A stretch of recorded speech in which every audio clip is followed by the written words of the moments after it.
It's so nice to see live people in a live theater.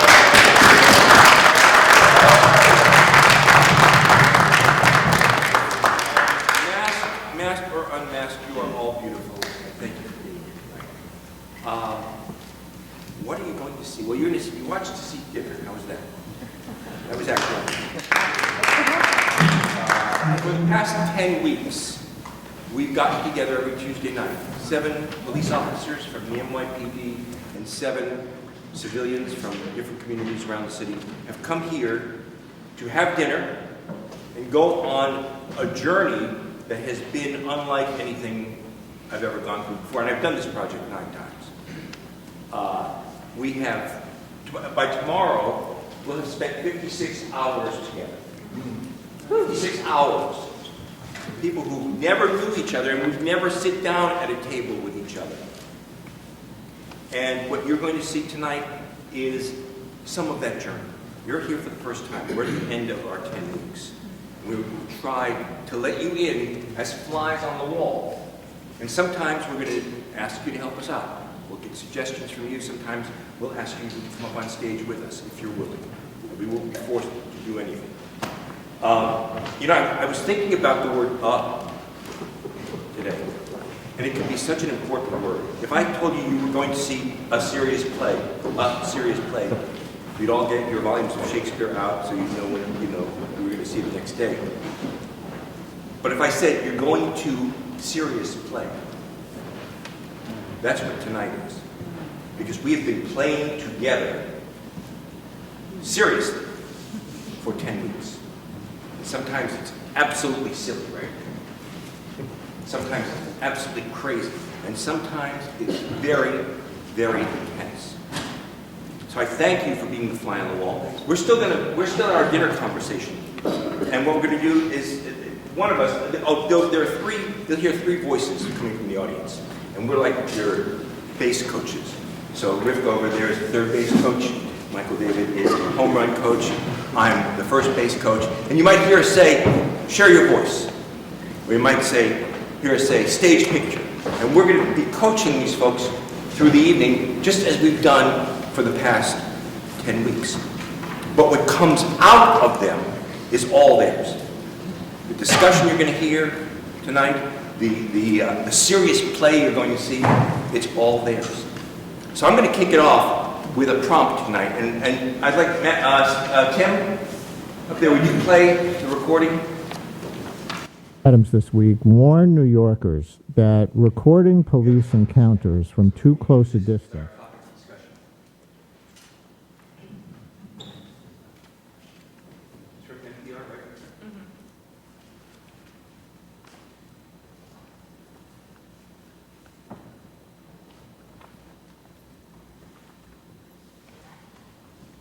The buy-in, but the guys in the locker room.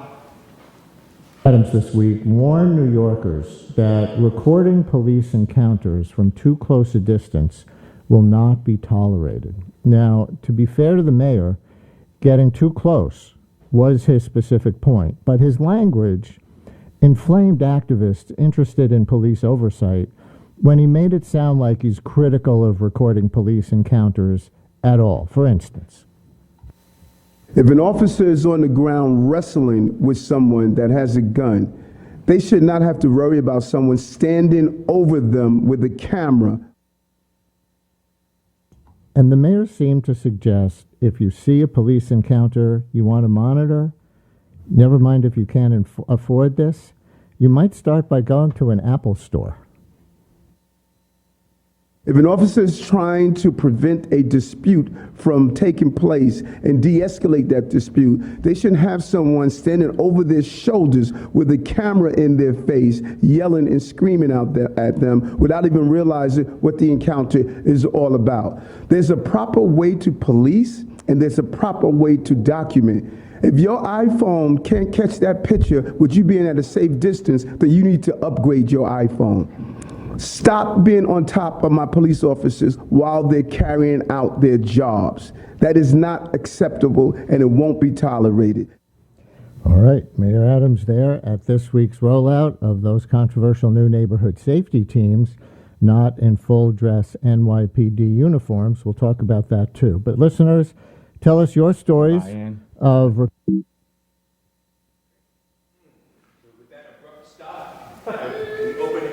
Yes, Anthony did his patented table massage. That's how we know that he's riled up. Well, brother. I promise I'm gonna be short and sweet. First of all, these are not your police. These are our police. Just like your paycheck goes in the pot, mine does too. So there has to be an understanding that there's no ownership of them because you're the mayor of the city. That's number one. Number two, it's a lot of it's a lot of sneaky shit that can be done real low key up in the cut and hurt somebody. So the idea that you have to be away from them to record it because it's getting on top of them because they won't allow them to do their job to me is crazy. Because just like you can tell from one video that my man in Minnesota was being choked the way he was. We couldn't see that in one video, right? So you can't make that judgment. You're not a photographer, sir. And number three, the popos do it all the time. They be talking to you crazy, and we talk crazy back to them, but they be talking to you crazy. Or they're arresting you and they don't put on their camera. And you ask them, was your camera on if I want to interact with you? And then they say, no, I don't have to do it. Then I don't have to interact with you. And I'm saying, y'all know I love y'all, right? Y'all know I love all y'all. But at the end of the day, we have to come to a place where it's not just about me versus them, but all of us.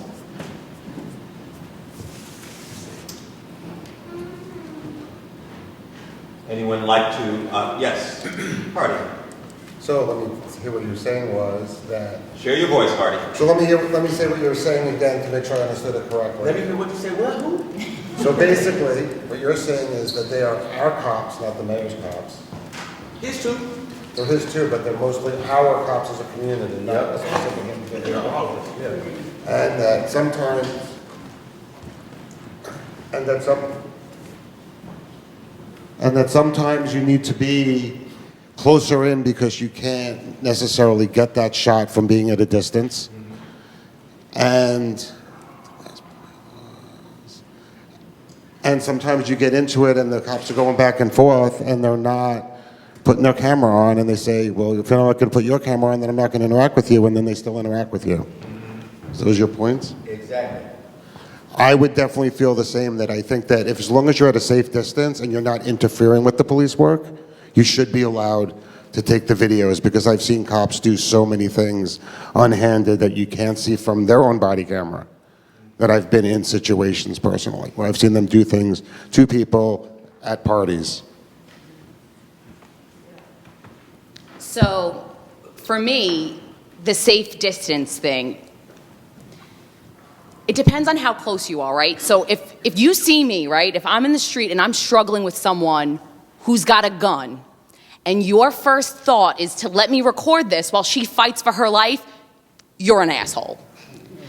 Your first thought should be, hey, why don't we maybe help this cop get this gun from this person so everyone goes home alive. That should be number one. Number two, I've had instances where I talk to everybody. I talk to a wall if there is nobody else around. And I would be standing on a foot post and I'm talking to somebody and they're a person of color. And we're having a beautiful interaction where we're just shooting the shit, having a good time, talking, whatever, real friendly. And somebody comes up in my face at the cameras, you're harassing this citizen, you're harassing this citizen. And I'm like, I'm sorry, do you feel harassed? Like, I don't care if people film me. I love that I have a body camera because it will tell my side of the story better than anything else. It'll show I'm out here, I'm trying to do the right thing. Do I care if you film? Absolutely not. If you want to film me. But if you're so close that now I can spit on you, I can feel your breath on me. It's not just the fact that it's like, oh, I'm annoyed because you're filming me. It's you're now putting yourself in danger. You don't know the situation you just walked into. I got called because there was somebody with a knife. And now I'm trying to make sure they don't have a knife. If they do have a knife, they're not looking to get that knife away from them. And now you're up in my face. You're in such an unsafe distance that now if that person decides to pull out that knife, not only do I have to now worry about protecting myself and the person I'm dealing with, now I have to worry about protecting you. That just puts so much more weight on my shoulders. So the way that he was talking, no, he likes to be very gruff and whatever when he speaks, I guess. I don't get that. But the point of what I think he's trying to get across is what I've been saying this whole time, which is, listen, I don't care if you film. Listen, hold me up to the yardstick that says I'm doing my job right, always. That's what I'm here for. I'm here to serve and protect. But when you make it so it's now unsafe for everybody, that's when I have the issue with it. Correct.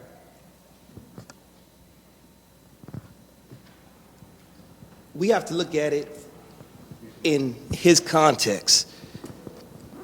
Sometimes we go out of context. Do your Marvin Gaye thing. Put the mic right up to there. You go. Sometimes we look at what people say out of context. When we look at what he's saying in context, it goes back to what Jen says. If you're reasonable, you will understand that I might be in danger. Let me not be too close to what they are doing. Mayor Adams is not saying don't record. Mayor Adams is saying you can record, just not so close. Let the officers do what they have to do. Now, if your camera can't get it, then go out and get another camera that is able to get what it is that's taking place. He's not saying don't record. You can record. But it takes a reasonable mind to understand that you can do it. You got to look at it in his context. Now, 1 is for the officer's safety. 2, it's for the civilian's safety. 3, it is for your own safety. But see, when we go out of context and we go into this without a reasonable mind, then we're all over the place. And then that's when abuse of whatever it may be, in this case, it's being too close or recording too close, takes place. And then we take what he said out of context. That's a great, I want to underline what you said about context. And we've been talking a lot in our work about context, right? So what is the context for this particular conversation? I think the context is, I don't need no mic. The context to me is that the last guy who was in charge, the last mayor, didn't care about his officers. This guy is saying, you know what, let me let the public know my guys need to be safe when they protect your city, when they're protecting themselves.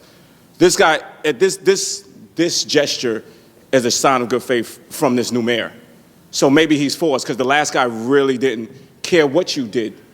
He didn't care what the public did at all. He did not care about his cops at all. So this is a good step in the faith of the mayor does run the city, and he does. He runs the city, he runs the school system, he runs sanitation. He's the chief, he's the top dog. So now from that's where leadership falls in line. If leadership is saying, hey, listen, these are challenges that the officers are facing, you could record all you want. You could help me, you could not help me. But all I know is when you go from a certain distance, you come in my kill zone, you might get something that you don't want. And that's what Nikki was saying. You can observe, for instance, you're observing something right now. Come into the floor. You're about to be part of this show, and you don't want that. You know what I mean? Because Michael David will make you a part of this show. And so that's almost like but it's a little heartwarming that now the guy who's in charge is actually supporting police officers, and also throwing out rules of instruction to the public. Hey, record, but keep the distance. There's a referee now. Before we ain't have one. Civilian thoughts on context? Anthony? It was the comment about don't give you a phone that can't do it. Like, most of these times, some of this stuff is happening in economically deprived areas. Everybody can't get an iPhone or the newest one. Yeah. You know what I'm saying? My mom could, but she had a flip phone until like 2010.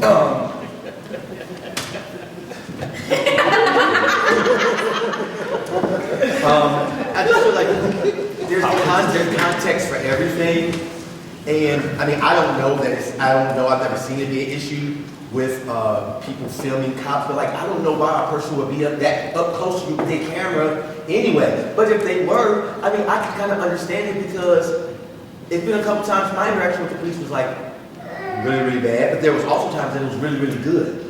You know what I'm saying? But when you walk into a situation, I guess we've been conditioned to see when there's a tussle or something, you see 2 white cops and a black person, it's automatically, it's something's not right. I'm triggered.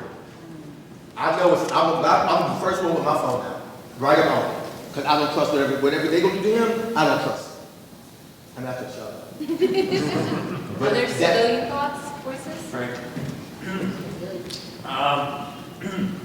Like a word that we've heard, thank you. A word that we've heard a lot in the last few years is accountability. And this is, to me, this is, people filming officer interactions. That's a form of accountability. And in that clip, it sounded, and like you said, Jen, he's very gruff. He's could be a little bit, more,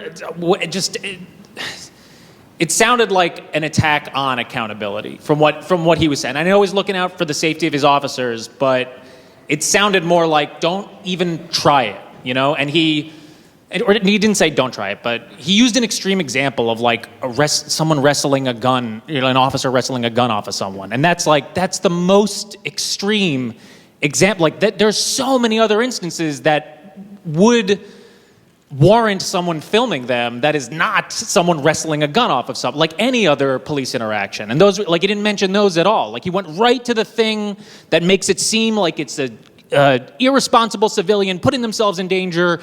This has to stop. And I don't doubt that has happened, but it felt very tactical. And my worry in hearing something like this is that someone introduces legislation that now it's illegal to film, period. Like, this very well could be the precursor to something like a change like that happening in a legal sense. So it felt like an attack on accountability, and it didn't feel like it was really taking the civilian's perspective into account. Nick, see your face. Beautiful. So, just a part of what I understood you just say was that Mayor Adams used an extreme example. Well, he could have used a lighter example. If the truth be told, that's not an extreme example. That is a natural, usual occurrence. In the police department, we have things that are called unusual occurrences, things that don't happen often. Officers wrestling people with guns is something that happens on a daily basis. I've had to wrestle somebody with a gun, and I didn't even know he had the gun on him. And they were up close on me with the camera. So now I'm wrestling this guy and pushing this guy back. Thank goodness it happened on the corner of the precinct where everybody else came out. I thought that maybe this thing might get thrown out once the DA sees everything. The DA kept everything. But this is something that happens on an everyday occurrence, multiple times a day in different areas of the city. It's happening. So for him to use that example, it actually hits close to home because a lot of the issues that we are facing right now is actual gun violence.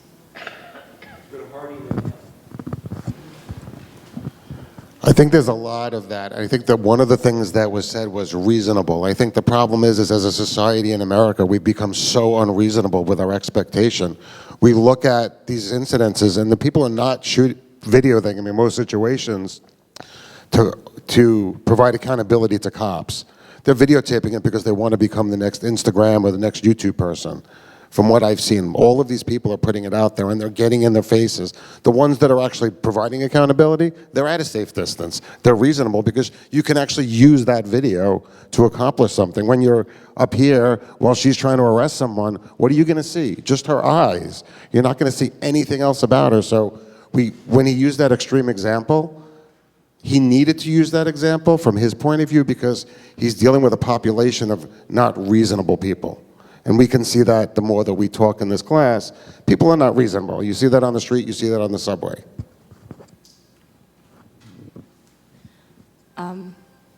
First of all, I want to say thank you. It didn't even cross my mind that it's a daily occurrence, that all of you might need to wrestle someone knowing or not knowing that they have a gun. Like that sends shiver down my spine.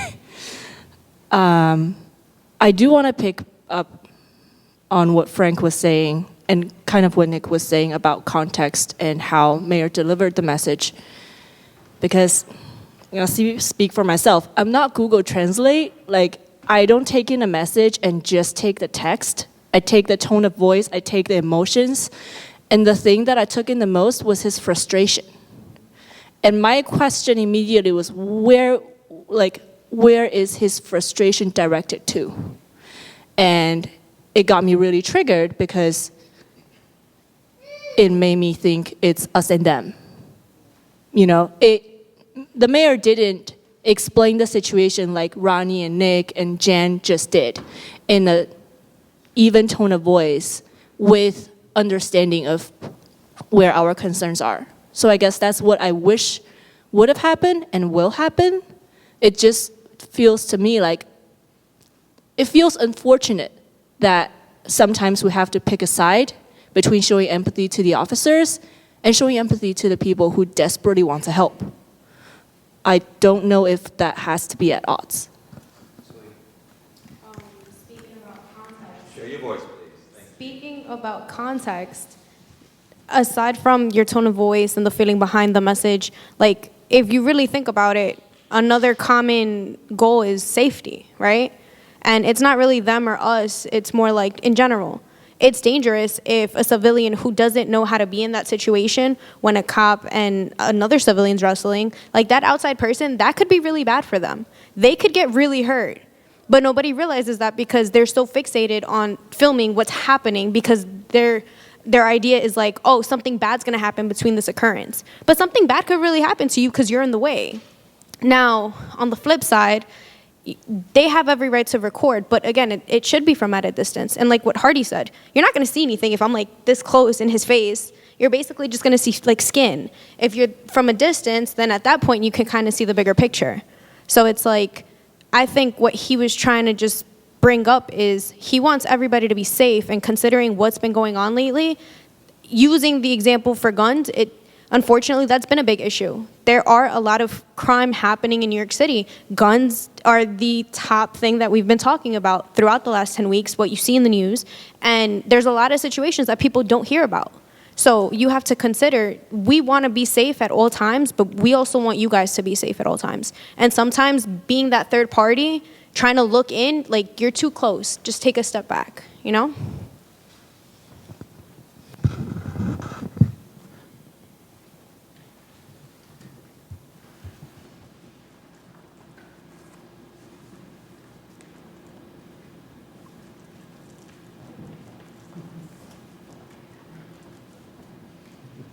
So, my father used to give my grandmother child support. He wouldn't be on time all the time with it, so my grandmother would ask me to go and get it. And when I would go and get it, I would bring it back to her. But this one time, I went and I took it for myself, and I never gave it to her. I told her, oh, he just missed it this week. So I took that money and I went and I bought half an ounce of marijuana, and I bagged it up, and I thought I was gonna be the man the next day, hustling. So I went to stay at my mother's house because I was not gonna be around my grandmother when I had that. When I stood there, my mother had a boyfriend that she don't have anymore, that was hustling. So when they came, when I went and stood over the next morning at 5 o'clock in the morning, there was a raid in the house. So when there was a raid in the house, I was there. I had a gun in my face. They were telling me to get on the ground, get the fuck on the ground. She told me she was pregnant. That's all I remember seeing. We went to the doctor. And when that happened and, to me, the doctor said from that that moment, I was scared. I didn't know although what she's to pregnant, she's at risk of losing a baby. When I didn't know what to do, I was extremely nervous. They were telling me to calm down, to be okay. And a couple days later, she did lose the baby. Is a bad man. 6 months They were later, telling me that if I knew my wife got him, pregnant if again. I knew anything about him, and we lost the baby again. I didn't know Now nothing 5 about years him, so I passed, couldn't give him the answers that they and we wanted. can't get pregnant. So Cannot. they brought me to the precinct, and when they brought me God to the worked a precinct, miracle one day.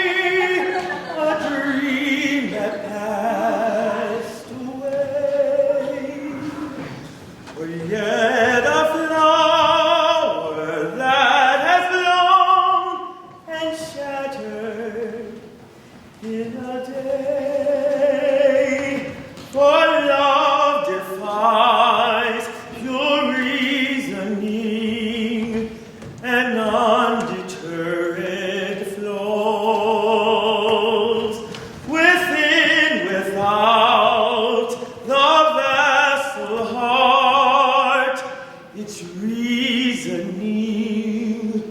Who knows?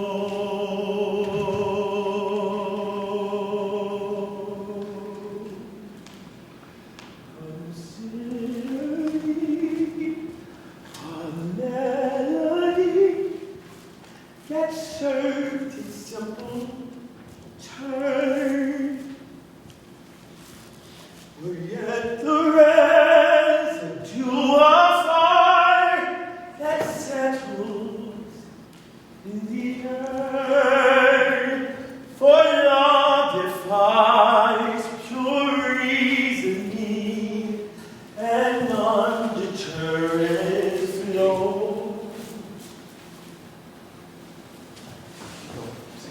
Within, without the vassal heart, its reasoning. Who knows? Everyone who? Everyone who? Everyone who decided it was a good idea to come here tonight, move. Wait.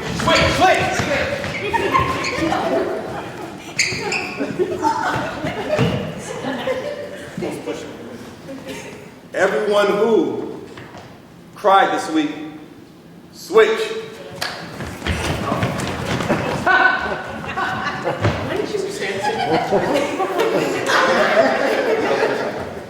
Everyone who shared something intimate about themselves to somebody else this week, switch.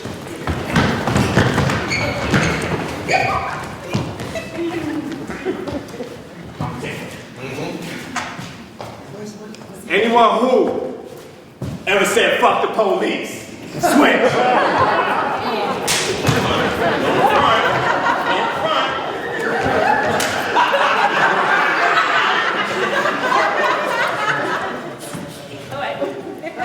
I'm back.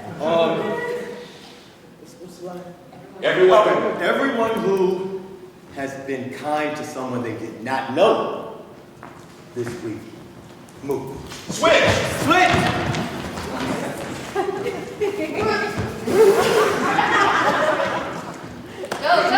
Anyone who was extra mean to somebody this week, switch.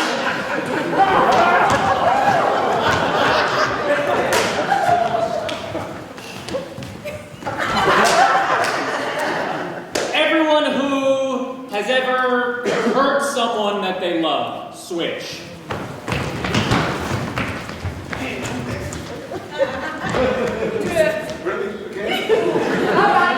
Yeah, go deep like that, Ryan. Go deep like that. Anyone who is afraid of theater and is here right now, switch.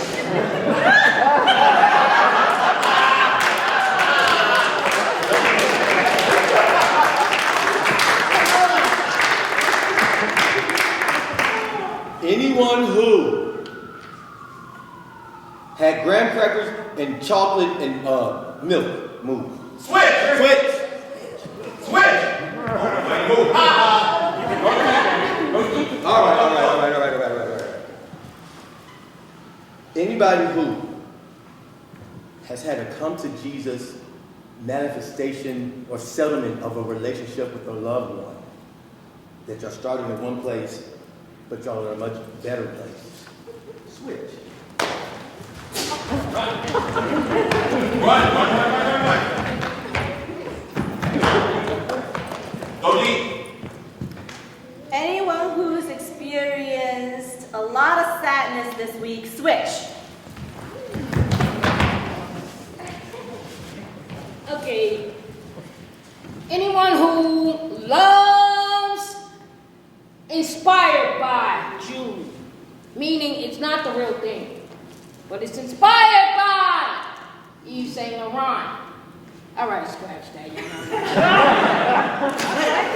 Anyone who... Go deep, Alana. Yes. Anyone who sings, rap music. Switch!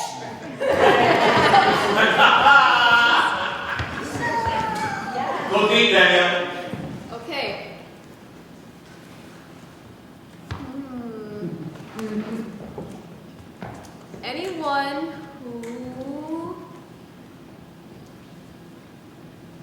Anyone who still sleeps with a stuffed animal switch.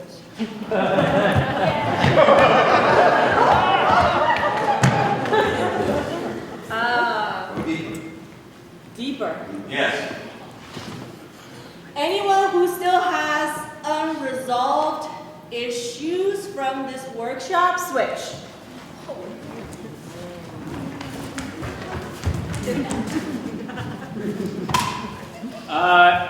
Everyone who has ever, even for a moment, hated themselves, switch.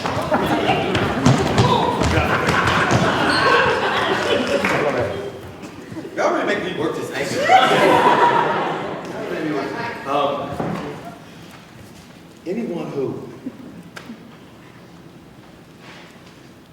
Anyone who had to come back to someone and apologize and or make amends to them for some fucked up shit you did, and they still fuck with you after that? Switch!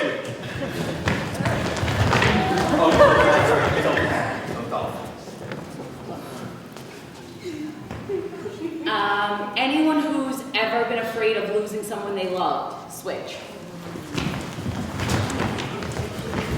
Hey, yo!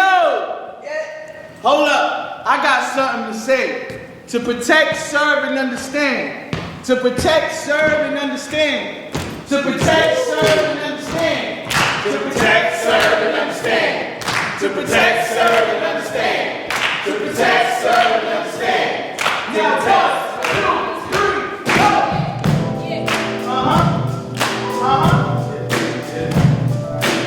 U-N-I-T-Y. Get a cop hat. U-N-I-T-Y. Get a cop hat.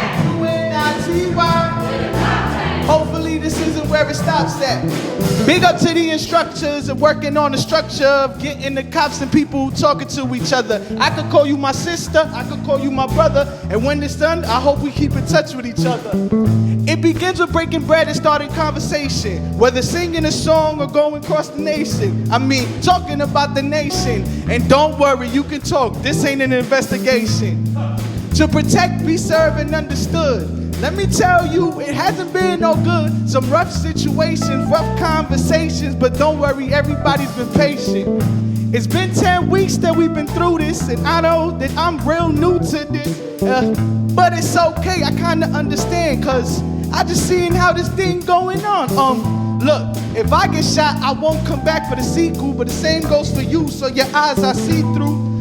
So shout out, power to the people, and to my peeps in blue. TPSU, U-N-I-T-Y, U-N-I-T-Y, U-N-I-T-Y. Hopefully this isn't where it stops at.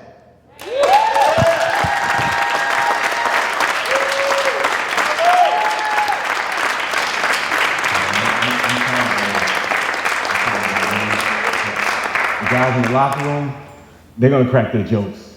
And you know what? I don't care. Let them have their fun. I'm all in. This whole experience of getting to see the police outside of uniform as regular people, that was mesmerizing. Yeah, I came in open-minded. It was kind of weird. I expected, I don't know, like a fight to break out or something. I don't even know. Wish there were more spaces to experience things like this. And what happened is I had fun. I had absolutely a lot of fun with people that are civilians and police officers.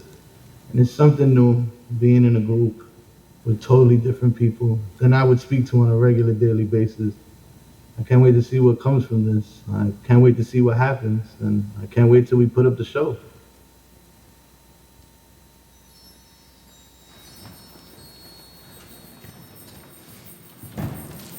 So I interviewed interviewed an officer, not someone who was here, a different NYPD officer. He's actually a sergeant. This is a guy born in the Dominican Republic, moved to Washington Heights when he was 14 years old, ended up in the U.S. Army, and then shortly after that became an NYPD officer. And we met in Times Square, which is where he was working. We had a nice conversation, and this is part of what he told me.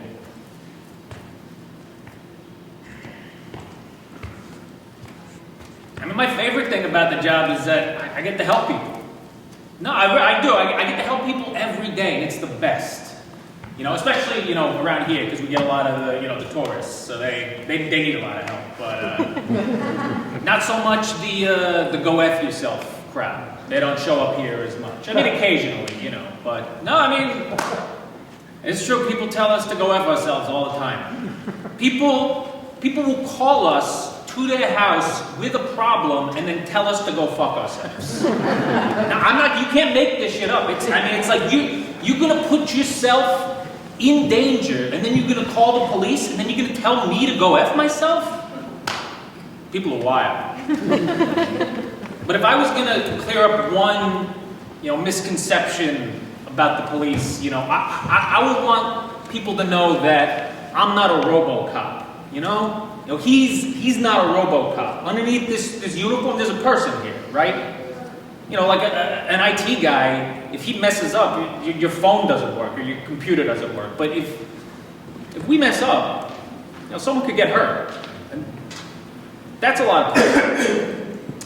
But if I was, you know, suddenly in charge, if I was like, I don't know, like the mayor or something, I wouldn't tell people what to do. I would go out into the community and I would ask them. I would go to where the people are and I'd say, how are you doing? You know, what's going on? How can we help? How can we do better? And I do it without a camera, you know, because these politicians these days, everything's a photo op. But, you know, we've got these people in power, we've got these politicians, and they're making rules for regular people, but they don't talk to regular people. I had the privilege to interview Alice. Alice is from Long Island, Great Neck, Long Island. She considers herself an old Russian, Norwegian, Jewish lady. I still think Alice got it going on. Alice is a writer, painter, dancer, just an evil genius with the pen. And I was very intimidated when I started asking my questions on how she's seen police matters. I enjoyed it. I brought it to the precinct. It was a good time. I had a great time with Alice. You are about to meet Alice.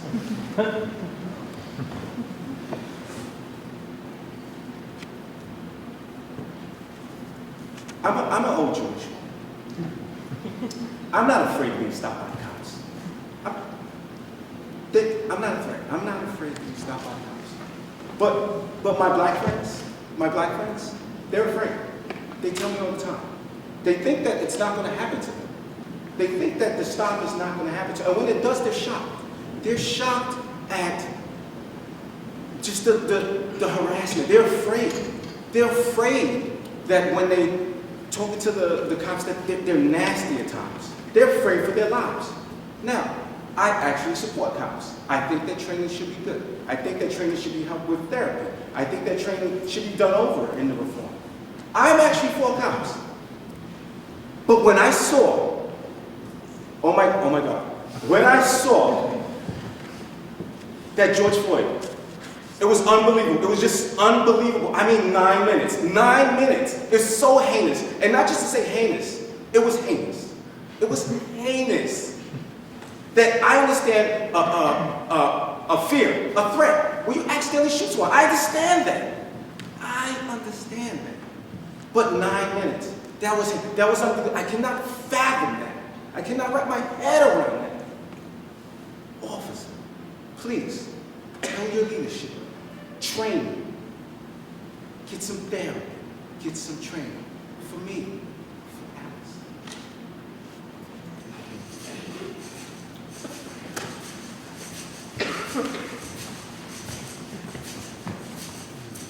Freeze.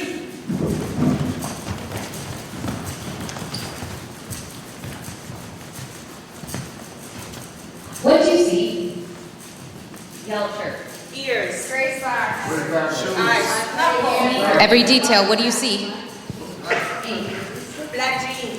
Long head, lots of Freeze. Justin, what do you see? I see a yellow shirt. I see a shirt with brown and different colors. I see a black pants. I see sneakers. I see shoes. I see handshaking. I see long hair. I see really, really short hair. I see. Milana, what do you see? I see two individuals standing in front of each other, almost side to side. I see there appear to be two males from my distance. Can't be too sure. What did you say, Milana? Say it again. Excuse me? Say the last part again. I said there appear to be two males, but from my distance I can't be too sure. What do you see? How do you know they're men? Yes, they just appear to be two men. So that story, just tell me what you see. Two people. Tattoos, a watch. One has a watch on his left hand. Great, Selena, what do you see? I see two people. They look uncomfortable. They're shaking hands. That story, what do you see? Tell me what you see. It looks like they're looking at each other to see who has power. Great, that's story, but what do you see? Just the details. Hardy, what do you see? I see a light-skinned male with a light-skinned person with longish hair, with bluish eyes, with white around the blue in the eyes, with brownish mustache or hair by the nose. Great, Zuleisha, what do you see? I see fingers, ears, eyes, nose, lips. Sadness. Sadness is a story. What tells you there's sadness? What do you see? Seems like the transaction that they had going on didn't go well. That's the story you see. Great. What story do you see, Nick? I see two men shaking hands. One is serious, the other I can't tell. It looks like the person who's wearing the yellow shirt is very stone cold and has a serious grip on the other fella. It looks like that person has power. He's wearing blue pants and some dress shoes, so he's about business. The other person, he's more casual. Great. Jen, what do you see? What story do you see? I see someone getting really bad news. Really bad news. Interesting. Elle, what story do you see? I see Ronnie is making a big sacrifice, is sealing a deal that is kind of paying a big price on his end. Who has the power? Frank. Great. Suleisha, will you tap out Frank and take his place? Change spots in the circle. Widen your circle. Widen your circle. Freeze. Henry, what story do you see? A really successful Tinder date. All right, what tells you this? Why was this a success? What do you see? That's a big, beautiful smile on Salicia's face. She's into it. All right, interesting. From your angle, Frank, what do you see? Ronnie is stoked. He cannot believe that he is lucking out this much. But I can't see anything on Zuleisha's face, so she could be grimacing. I have no idea. Who has the power? Zuleisha does. Justin, who has the power from your angle? Share your voice. Ronnie looks like he has the power, but that hand is more like hi. Selena, from your angle, what do you see? I see two people like that are happy to see each other. I feel like they're comfortable and they know each other. Who has the power? Suleisha. Great, one more. Danielle, tap Ronnie out. Take Ronnie's place. Awesome. What do you see from your angle, Ronnie? Oh, somebody about to get their heart broken. Somebody's about to get their heart broken? It looks like a proposal, and Suleisha's about to say no. Why do you think she's about to say no? It just looks like she ain't ready, and this person is, and it's just, they're not together, there's no continuity there. Hardy, what's happening from your angle? What story do you see? Somebody's looking up to somebody else for advice, guidance. Awesome. Milana, what about you? New story. What do you see? I see Mother Mary and a baby Jesus. Awesome. Well played. Thank you.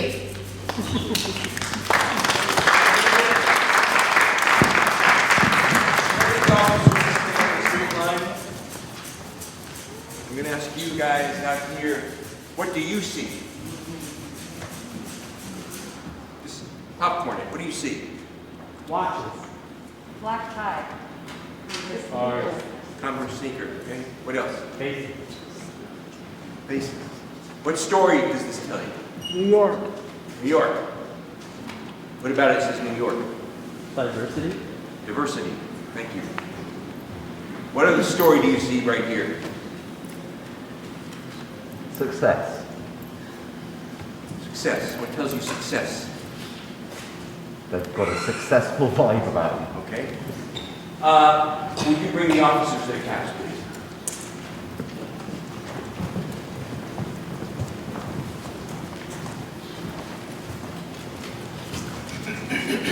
Okay, I'd just like you to hold your cap in your hand.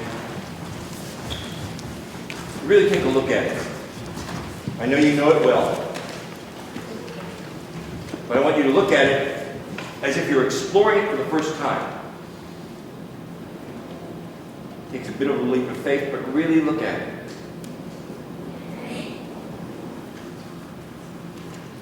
What's inside it?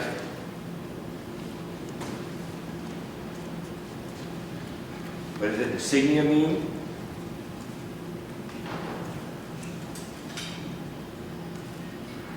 Even though you know it, is there anything that surprises you about it? We're not looking for any feelings, but if things come up, they come up. Allow them to. I'm not trying to show anything. This is your exploration. Just look at that cap.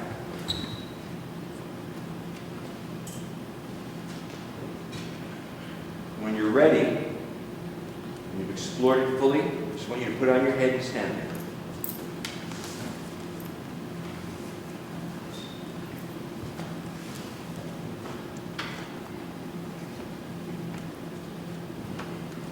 What do you see? Sacrifice. Sorry? Sacrifice. Sacrifice. What else do you see? Police officers. Service. Service. Honor. Honor. Pride. Pride. Power. Power. Formality. Formality. Uniform. Uniform. Concept. Costume. Costume. Costume. Costume. Thank you. Sorry. Attentiveness. Attentiveness. Institution. Courage. Courage. Impersonalization. Personalization. Impersonalization. Impersonalization. Thank you. Okay. I would like you, some civilians, come up and take one of the hats. Officers, give the hats. Civilians. And just take a step back, officers.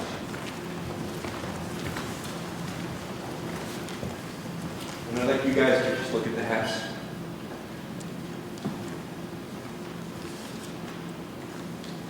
Explore the hat.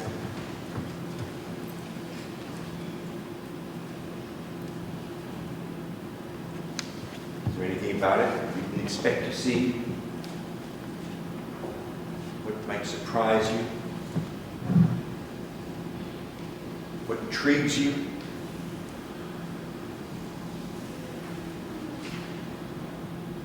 Holding it in your hand, what does it mean to you?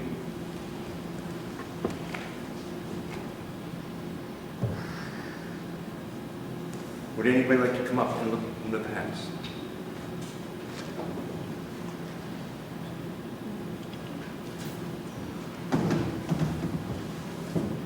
Come on. Do you have a hat for Right here. Just explore that hat. You want to come up here? Right here. Hat for. Good. Stand there and sit. Turn around. Just look at that hat. And if you're ready, when you're ready, put the hat on your head.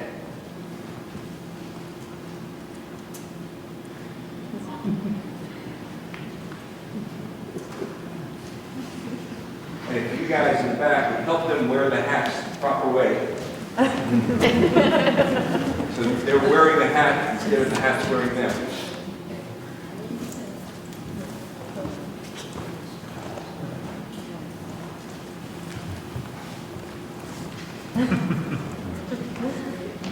Now, I ask you again, what do you see? Yes? I see the hat pulled down so far over their eyes that a lot of their face is covered. Okay. Discomfort. Discomfort. Fear. Fear. Impersonation. Impersonation.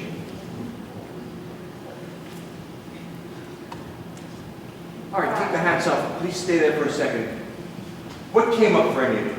Officers, come on and stand in the line with everybody else. Fear.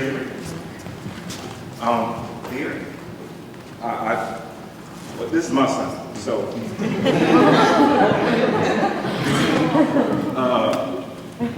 I felt what my parents felt. What was that? My baby out there. About to go tackle. I felt what my parents felt. My child is out there. I hope he does well, but that's what I felt. I felt fear. I felt fear. Any other officers? What did you feel when you put the hat on? What did you discover about the hat? Yes, Selena. Legacy. Legacy. I'm wearing my dad's shoe. So before me, it was him. And he gave that to me. I wear his last name. I wear our last name. So when people see me, they see my family. And they see who I represent. Because even though it's my last name on it, they're also my family. Justin, what do you feel? A sense of weight, like a heavy weight on top, like a lot of carry. Being a cop, keeping my head up high, my chin up, just a lot of weight. Frank? The discomfort that someone had mentioned, felt like I was an imposter in someone else's shoes. Also felt like a tacit approval of a lot of stuff that I don't necessarily agree with. Henry? It's heavy, but it's worth it. There's self-respect, honor. You share your voice a little bit? There's self-respect, there's honor, there's something to strive for, and it makes me proud to wear it.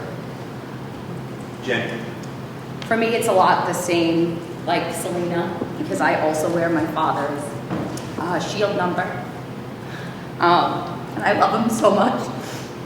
So I feel that way that I want to make him proud.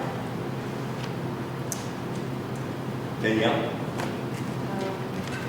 I feel inauthentic because I feel like throughout this program I've learned to have a bit more respect for the cops, but at the same time a lot of my moral views haven't changed, and so I do still feel a sense of fear and rebellion towards cops. So wearing a cop hat made me feel not me. Sulation? Achievement, honor, and privilege. Sir? Sorry, I'm Rowan. I felt support. I felt like Zalatia was going to help me wear this the right way, and that like, there were people who were going to look after me if I was. Ellen? I felt like part of me is being put on a brace. Sorry, Ellen. Shake voice, please. Hold this way. I felt restricted in that part of me feels like I need to be a show person. Only a part of me can be presented up front, and a part of me gets locked in the back. Yeah. Pride, integrity, morality. Xavier. Xavier, I'm sorry. Drop your voice. Pride and fear. What was the fear about? Risking my life. risking your life. Thank you.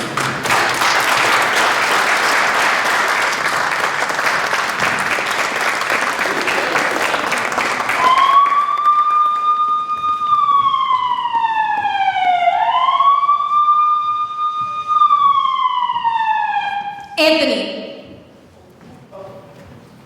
Go.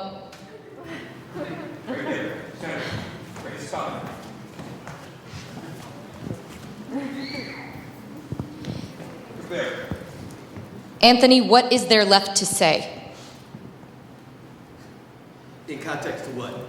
Anthony, what is there left to say? Until we as a company, as a country, come to a realization and a reconciling of a sexist, racist history, we will continue to be in a cycle of trying to put Band-Aids on a wound that needs air.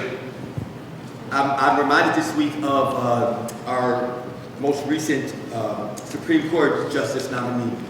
And the questions that are coming out of these old white men's mouth are egregious on a level that I would liken it unto McCarthyism. Lindsey Graham asked her, do you go to church? I mean, sir, who cares if it's supposed to be separation of church and state? Who cares if she goes to church?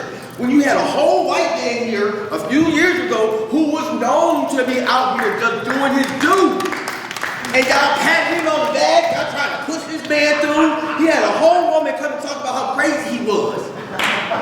And they was like, go ahead. Now we have a black woman who is overly qualified, which is another conversation we need to have about the fact that people of color have to even be more than our light-skinned brothers and sisters counterpart. That's another conversation. But that woman has a resume that most people would never even have in 100 years of practice in law. Sulisha. What has been a challenge for you? To sing. What else has been a challenge for you? To be alone. What else in this work has been a challenge for you? To be real with everyone else. L. What questions do you still have for the officers? What does reconciliation look like? 2 more questions. Oh, for me? Go.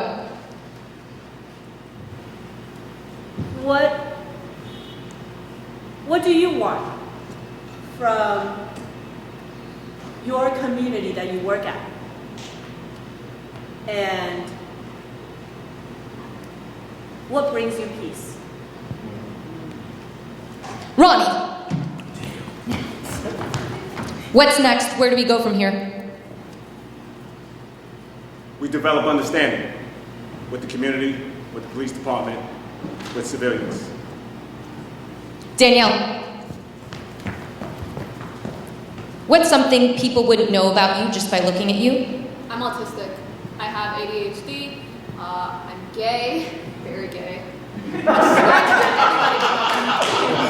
Scratch that. Everybody would know that about me.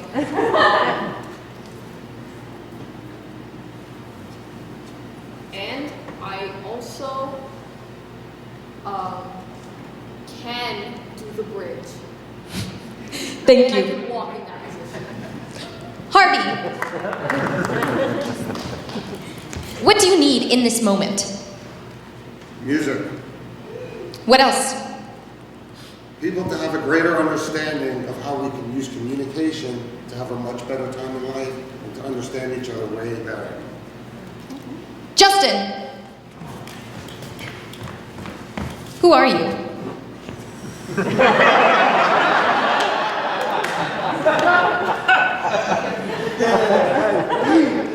Okay, God.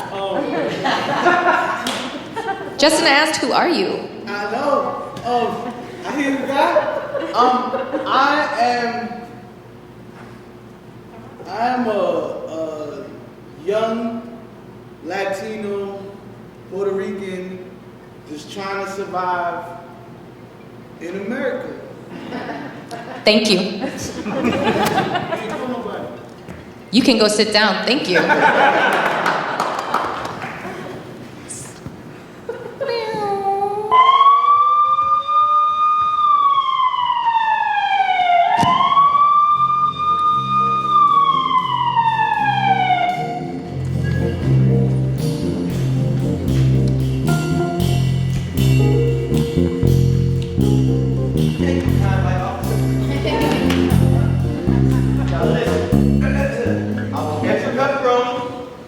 I want extra cheddar, sharp cheddar cheese.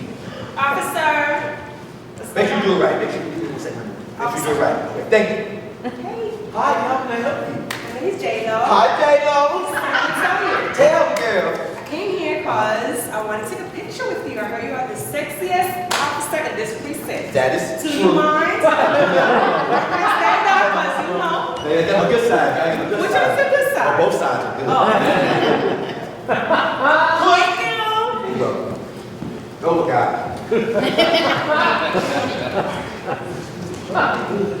Sir. I think the baby will come out. How do you Stage know? picture. How do you know? How do you know things coming out? Stage picture. Let's see. I feel it like, What do you feel? I feel it! You've been feeling this for 9 months. Exactly, you just can't make me so Okay, yes. So this will be. So listen, I'll walk you over here. Please. Come on, let's go. What was your name? You're so sweet. Big Daddy Long Stroke. We make it too baby. We make it too baby though. Okay, come on. Okay, listen.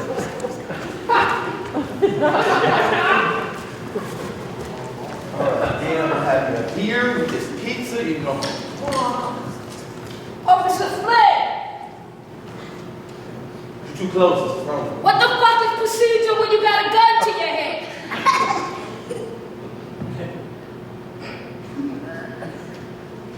Yes. Say yes! Say yes. Say yes! Yes.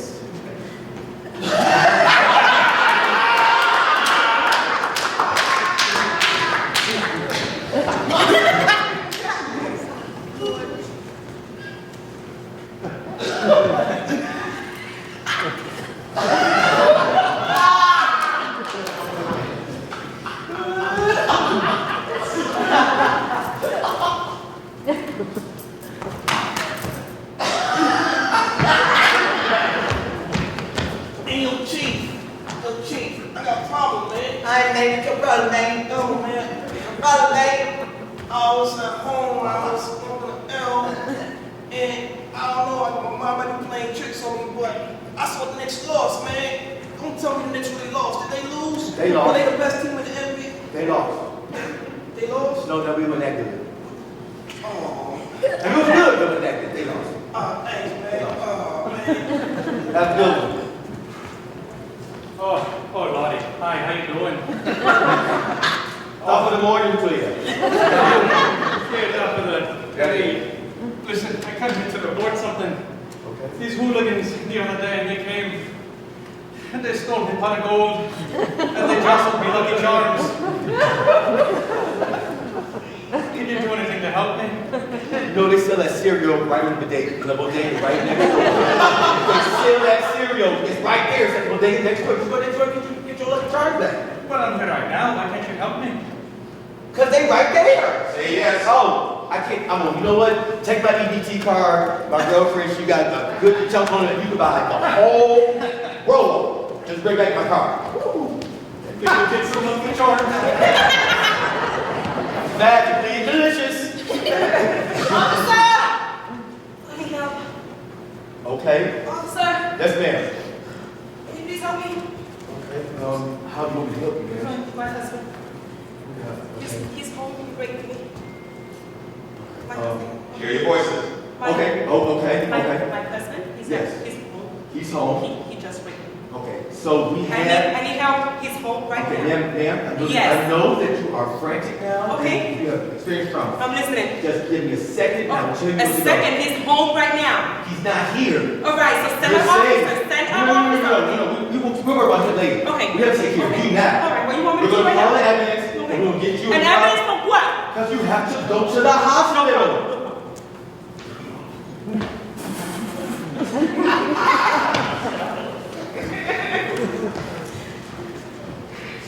Ay, Dios mío, mi mamá. No sé, mi mami. Policía. Stop. Ayuda, please. I married a hot Latin woman. I don't know what she's saying every time. She just wanted to come to the police station. So I'm Policía, going there. ayúdame. Something about her mother-in-law. Something about her mother-in-law. I don't know. She was pretty. I married her. I really don't have her. My man, you need to speak Spanish with this? Let me have you know how. Let me ask questions about how. You leave it? All right, we leave it. Adios. Buenas noches. Hey, Craig. Hey. Craig, I ain't gonna steal it, Craig. I ain't gonna steal it this time, but can I borrow your silver baby? You can buy my silver. One more time. Thank you. I got you. Just bring it back tomorrow. Hey, how long is the wait right now? What are you looking at, like 45 an hour? The wait for what? I need to get my picture taken. I need a new driver's license. Oh, you want the DMV? Yeah, this is the DMV. No, this is the precinct. What's the difference? Department of Motor Vehicles? Yeah. And this is the police precinct. Oh, that makes sense with the hat now. See, you so smart. Where's the DMV? Around the corner. Thanks, bro. Peace. Y'all just keep coming. Niggas keep coming. About issue. Okay. Stage picture. I need to get my car in the driveway. But somebody's blocking my driveway with their car. I need help. Officer. Yeah. Wait, so you walk from wherever you live? My house is next door. Wait a minute. Do you know whose car it is? I have no clue. But they're blocking my driveway. They're not against your house. No, they're not. What are you gonna do? You backed up the best way you know how, and you hit you just hit it. That's it? That's it. Thanks. Bye. Go with God. Oh, Jesus. Did you find your lucky charms? Did you find your lucky charms? I found my lucky charms and I found something worse. My wife, she's having a baby. Oh my God. It's heavy. Baby, it's okay. Baby, it's okay. Well, here now. Keep the lucky charms in there for a second. All right. Can you help us, officer? Hello. Wait, is I told you we should have went to the fire department. yes,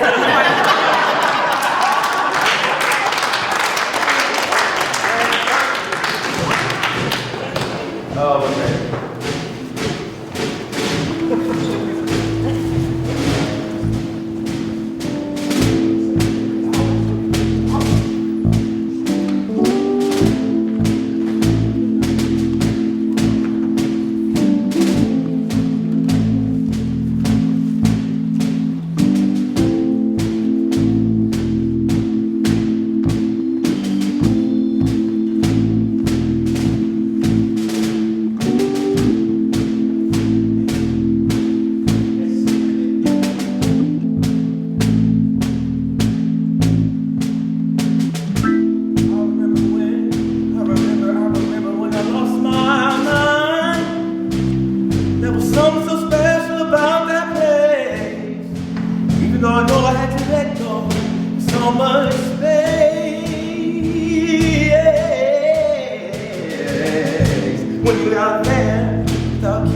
Possibly.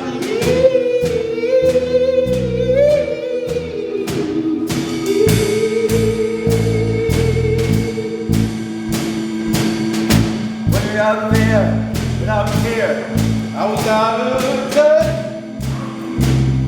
It wasn't that I didn't know enough.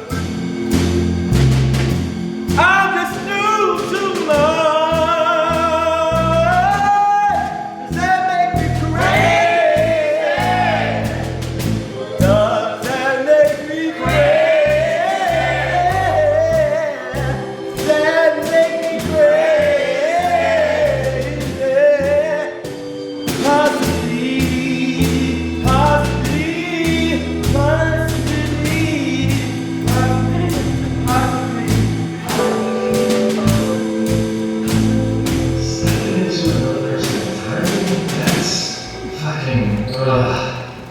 It's weird for the first time. I feel like I need to take a break. Like, get a stiff drink or something. Damn. It was really hard because she was sitting down and she was eating. So it's hard to mimic somebody who's eating and laying in their bed while you stand up and try to become their character.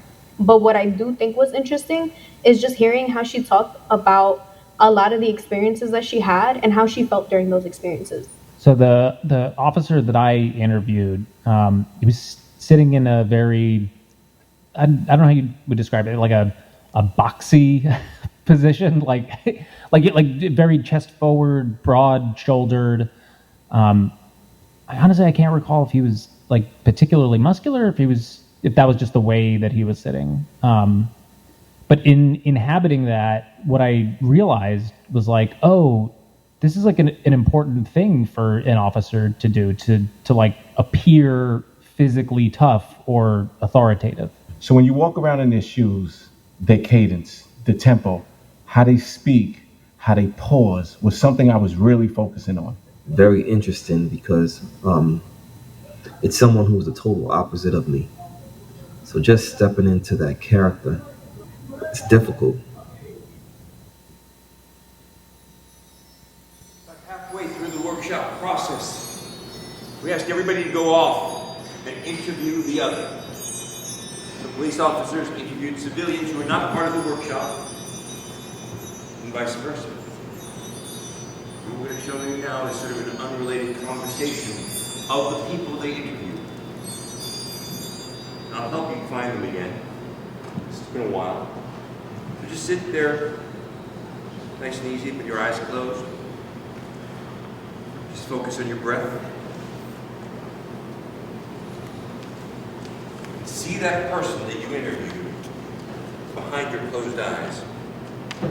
See as much of them, many of you met them on Zoom. So see that part of them. Some of you met them in person. See their whole body. And as you exhale, just sit out, little siblings. Going back to that. I want you to think the name of that person into the soles of your feet. Almost as if it's a psychoelectronic impulse. Just think the name. Don't do anything else. Think that name to your ankles, to your lower leg. And while that's going up and down your leg, if you can think of one psychological gesture that identified would help us know who this person was.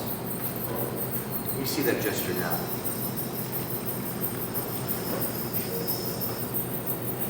Go to neutral. Thinking that name into your leg. You go to the gesture, that'll be gesture 1. Go to neutral. Now think that name into your stomach. Think the name into your chest. Find the second psychological gesture that you can add on. Go to it now. Gesture number 2. Let's see gesture number 1. Gesture number 2. Nice and neutral. Go back to breathing. Think that name into your neck. If your body responds to it, that's fine, but you don't have to try to do anything. Think the name into the back of your neck and down your spine. We see gesture number 3. Go. Gesture number 1. Gesture number 3. Gesture number 2. Breathe. Nice and easy.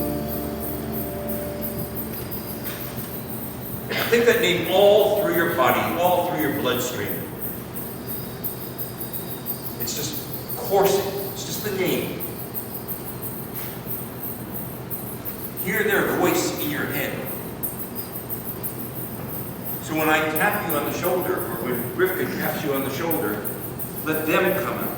Let their words come out. Of course, you can open your eyes when you're talking. When you get tapped the second time, just go back to being quiet.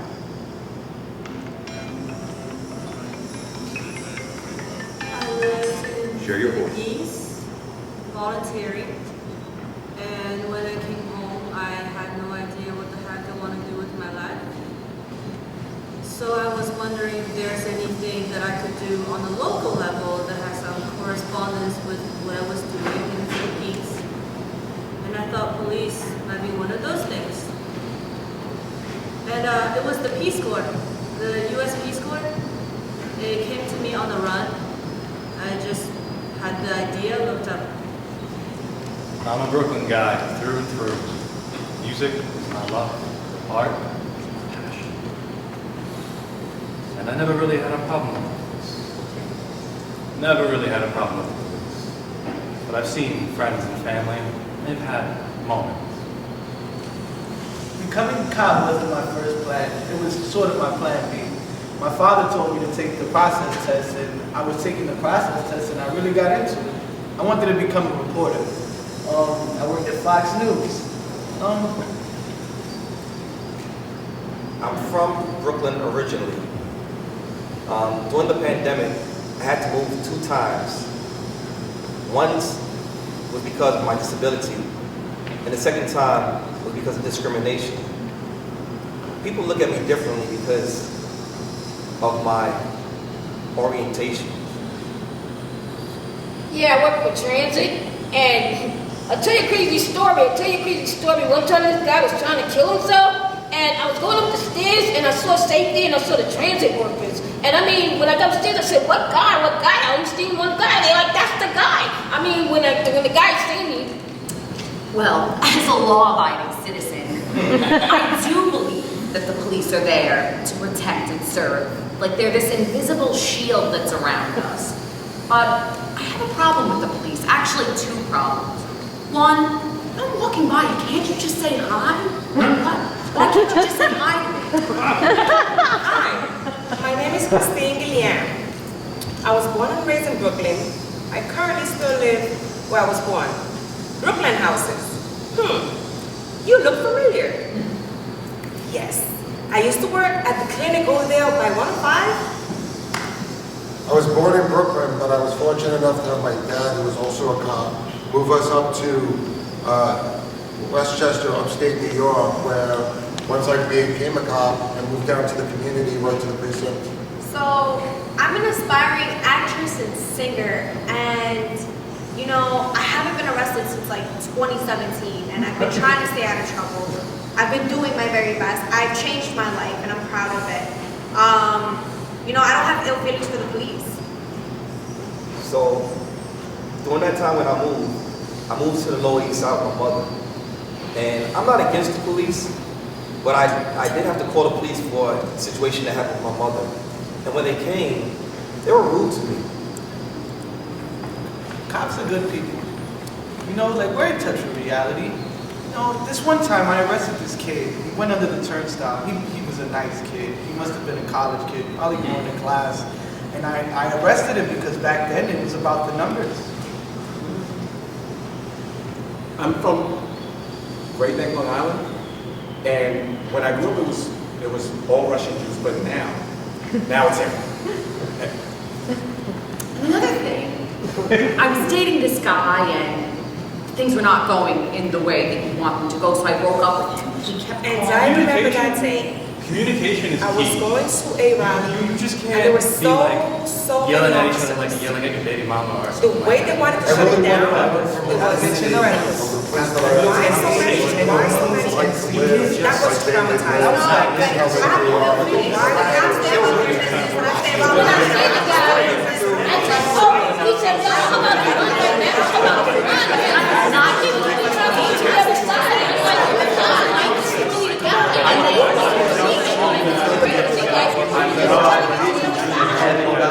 He was really trying to hurt himself. He was really trying to hurt Every time I try. And stand up. Psychological gesture 1, 2, 3. Kurt, thank you.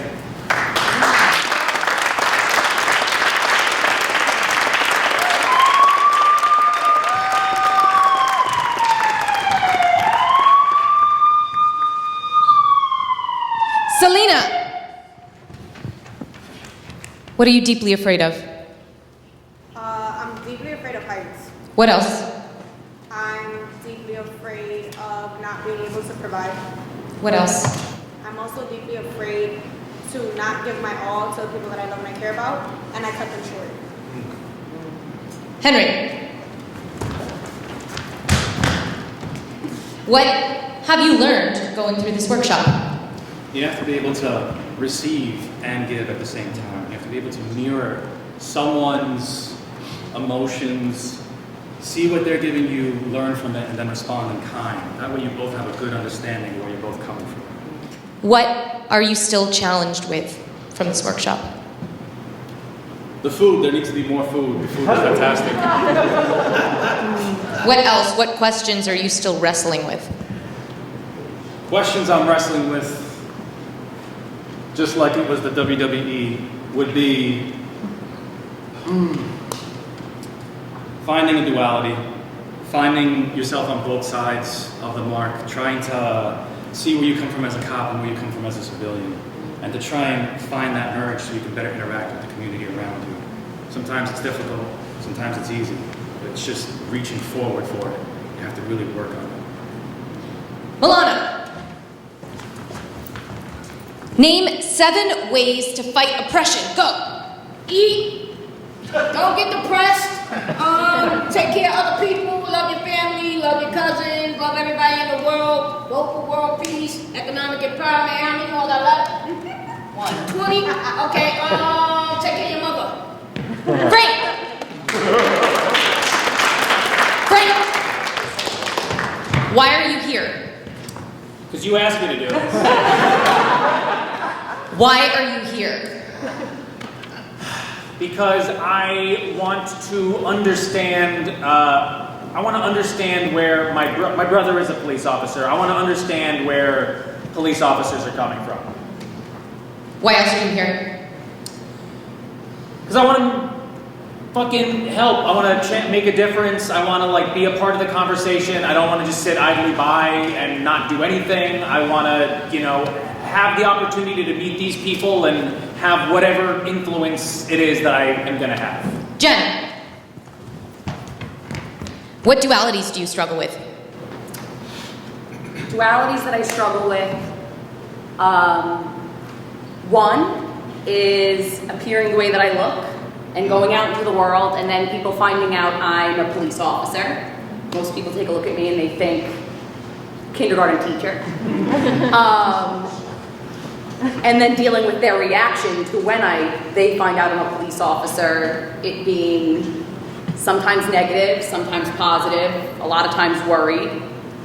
Another duality that I have, we had talked about our hats, and Anthony had brought up this thing about our emblem, and the New York emblem, that has a white dude and an American Indian. And that's me. I am the daughter of an American Indian and a really nice white lady. And kind of just walking through life, having, these two different identities that don't necessarily go together, right? Like my mom's Italian, so